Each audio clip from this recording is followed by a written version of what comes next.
dog owners, the health of their animal is just as important as their own. According to the World Organization of Animal Health, there's not enough evidence to support the transmission of COVID-19 from animal to human. So what we believe at this time is that dogs cannot become affected by COVID-19. We as veterinarians are not concerned about COVID-19 causing disease in dogs.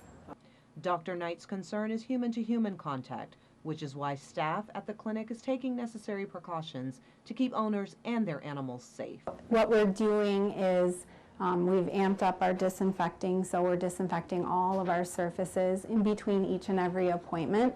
We are limiting the number of people in the building at one time. So the way we're doing that is a lot of car side assistance. So if you phone ahead, we can get your prescription refill or your medications or your dog food ready ahead of time, bring that right to your car for you, take your payment, and you don't ever have to enter the building. Pet owners are encouraged to contact your local veterinary clinic to find out what they are recommending for entry into their building. Also, stock up on 2 weeks worth of pet supplies, including water, medications, and extra food.